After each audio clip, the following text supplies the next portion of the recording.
Olá, meus nobres e queridos amigos. Vamos fazer alguns comentários sobre o crime de stalking.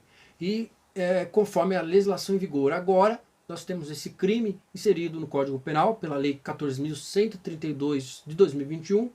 E nós vamos estabelecer alguns critérios interessantes desse crime para que você se atualize conosco. Vamos lá.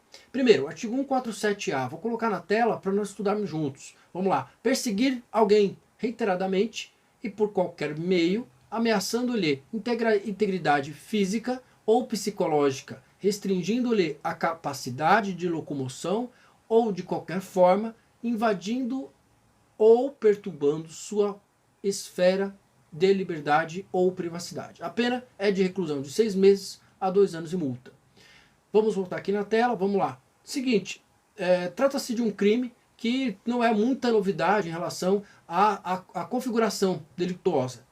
Apenas o que há de novidade é que existe de fato uma normatização no aspecto penal, da tutela individual, né? Tutela do indivíduo. Ou seja, quando estamos a tratar como uma perseguição, a conduta de alguém perseguir alguém somente por perseguir, não seria crime de fato.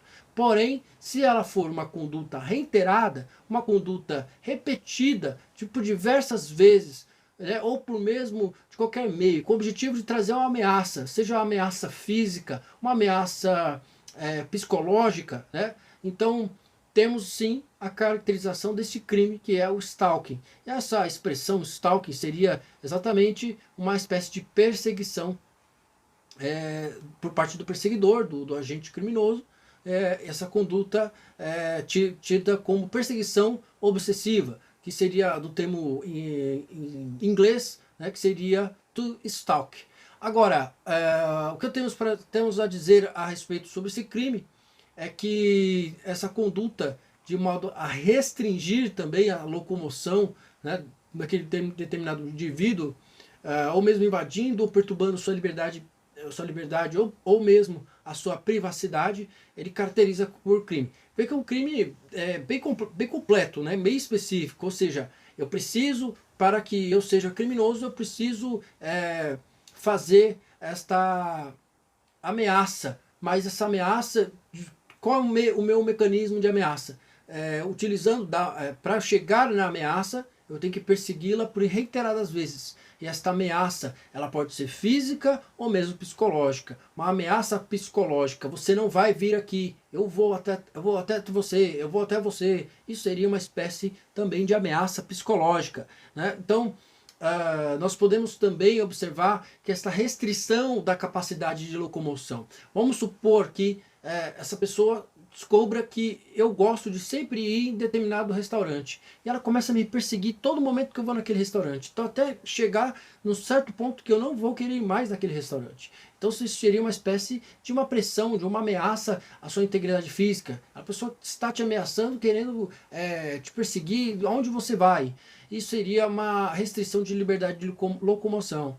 Ou mesmo de agir de qualquer forma, de qualquer modo, e vamos dizer como se você pode se caracterizar para que se seja promovida, na verdade promovida não, que seja caracterizado como crime, e aí nós podemos dizer que existem diversas formas, seja por meio de e-mail, carta, correspondência, telefone, diversas ligações, pressão psicológica, pessoalmente, que é pela esfera física, né, fisicamente.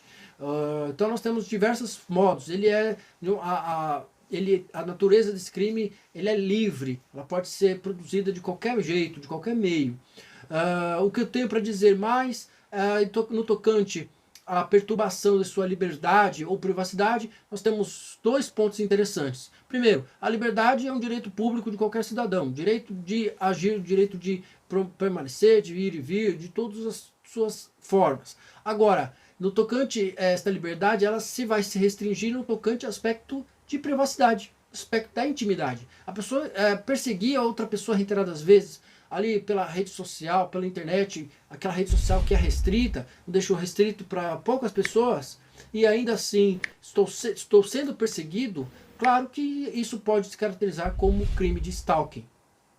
Também, aí no caso, quando estamos a tratar sobre o stalking, nós temos também outro ponto, que é o cyberstalking, e já falava a respeito há muito tempo atrás. Inclusive, nós temos autores que falam muito a respeito disso. Até um deles, que infelizmente faleceu, que é o Damásio de Jesus, sempre tratou a respeito sobre o stalking. Tem um artigo, inclusive, na internet, que ele fala sobre o crime de stalking, a invasão da esfera da privacidade da vítima.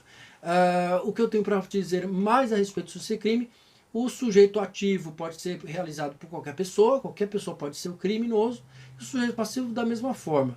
Porém, existem situações que podem ser caracterizadas como aumento de pena em face de determinadas pessoas, ou mesmo um modo de execução que é realizado. Primeiro delas, se foi a vítima, no caso a vítima seja criança ou adolescente, um idoso, não é? No tocante a essa situação, ou mesmo uma mulher, né, por razão de sua condição de ser do sexo feminino. Então nós temos essa causa de aumento de pena na razão da pessoa. Temos também a causa de aumento de pena em relação ao modo de execução e no tocante havendo sujeitos, né? Tocante, se houver duas ou mais pessoas, vai ter o aumento de pena. Ou mesmo situação que a pessoa utiliza-se de emprego de arma. Então a arma, o comentário que eu posso fazer a respeito, bem breve aqui, a arma seria de um modo genérico. Então nós temos, pode ser uma arma branca, pode ser uma arma de fogo, e sendo arma branca, ainda persiste esse crime. Sendo arma de fogo, que não tem autorização, a pessoa que não tem porte de arma, aí nesse caso ela responde por mais um crime. Então esse seria outro detalhe interessante.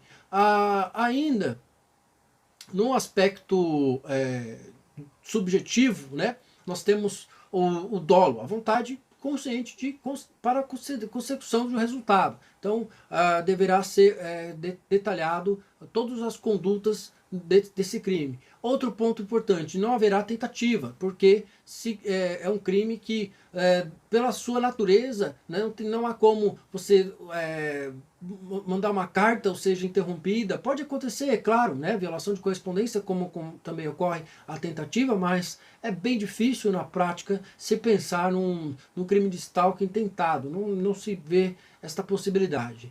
Além do mais, nós temos o ponto importante no que diz respeito ao aspecto processual, que na prática a competência para processar e julgar será do GCRIM, e a ação penal é pública incondicionada, se procede à sua representação.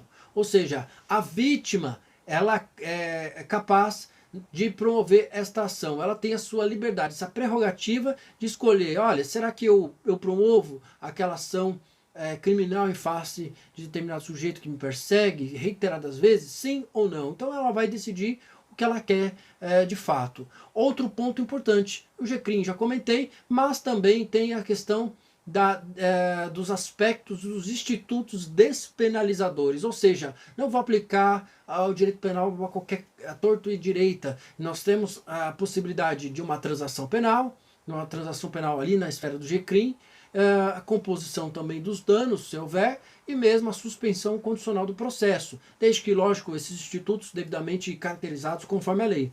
Também, se não for o GCRIM, no caso, havendo um aumento de pena ali, ou situação que ultrapasse da esfera do GCRIM, nós temos a possibilidade, se for na justiça comum, no caso que não seja o GCRIM, aí nós temos um ponto interessante: poderá ser aplicado o acordo de não persecução penal, desde que não haja nem violência ou grave ameaça. É claro, o artigo 28A do Código Penal, inserido inclusive pelo pacote anticrime, estabelece que haverá sim a possibilidade de um acordo entre o Ministério Público e o autor do crime.